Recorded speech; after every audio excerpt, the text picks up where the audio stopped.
On. Good morning, Instructor Boo Boo, any important guests, and my fellow classmates. My name is Margaret Rush, but I go by Maggie. What was the worst illness that you've ever had? Did you have a fever? Body aches? Do you remember how miserable you were? Well, when my daughter Ella was only 6 weeks old, she was admitted to CHKD for a virus called RSV, or respiratory syncytial virus. I've never even heard of RSV at the time, and the people at CHKD explained to us that it basically shows up like the common cold in grown-ups, but in kids it can be deadly. What happened was her mucus became so thick that we had to actually suction it out of her nose and her mouth about every hour or more just to keep her oxygen levels at like a normal rate. As a mom, I was terrified, obviously. My kid was in the hospital for over a week.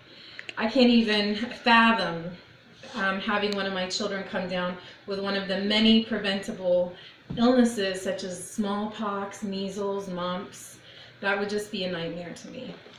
So I ask you again, what was the worst illness that you have ever experienced? Today, I bring to your attention a growing problem in the United States. Anti-vaxxers. Parents should vaccinate their children due to the rise of previously eradicated preventable diseases which pose a serious health risk to children and the elderly. My children are 2, 9, and 11 years old. They attend Norfolk Public Schools, and it's my belief that children who are not vaccinated pose a serious health risk to my children. Measles and mumps are just 2 of the preventable illnesses which we vaccinate for here in the United States. And so just a brief history on these illnesses. In 1912, measles reporting began, and at that time there were about 6,000 deaths per year in the United States. In 1950s, we identified the virus in the lab, and in 1963, we created the vaccine for the measles virus.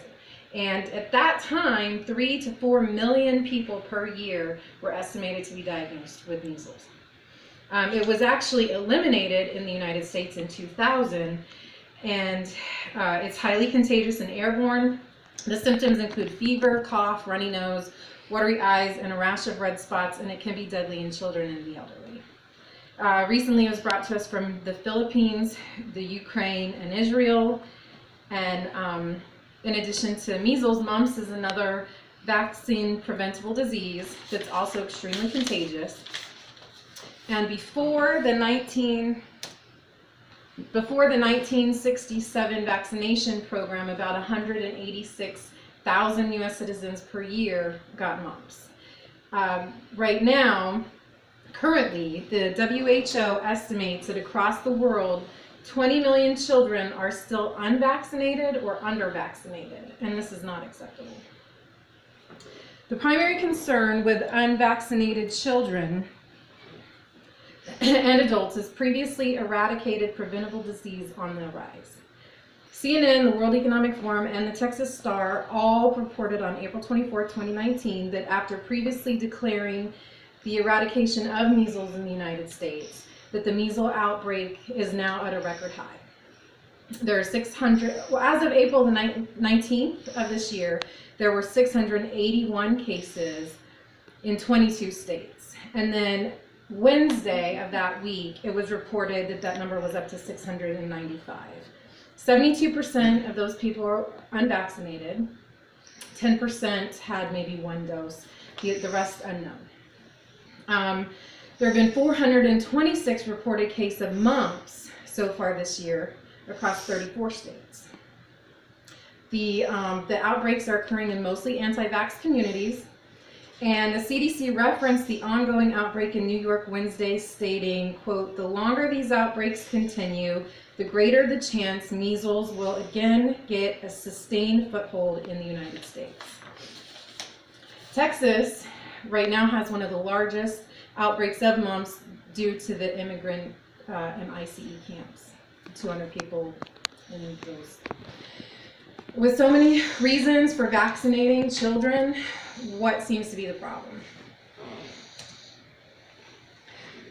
Well, anti-vaxxers hinge most of their arguments based on the idea that Most vaccines contain trace amounts of some harmful chemicals that in large doses could be harmful to humans. People are so afraid of something unknown happening that they're willing to risk the health and their lives of their children. One myth around vaccines is that they cause autism. But according to the Texas Star, the CDC claims there is no link between vaccines and autism and have conducted 9 studies proving that there is no correlation.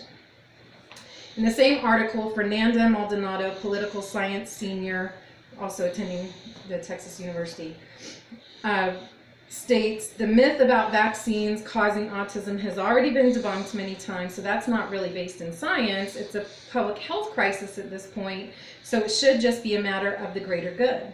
We all live in this society and we should be sharing in it.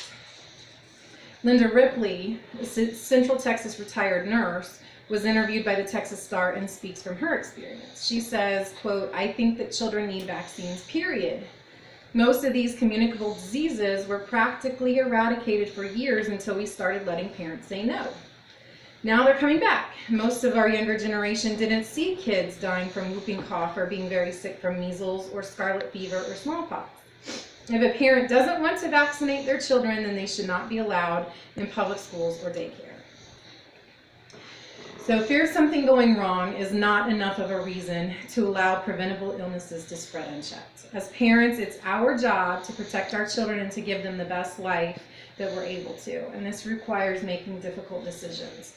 And one such is whether or not to vaccinate. Let's not take this responsibility lightly. We're not only talking about our own children, we're talking about all children and the elderly, and anybody with an immune system that is low or suppressed.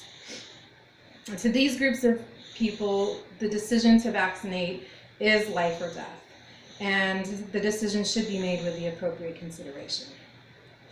So do you want your children to die? No? So vaccinate your children.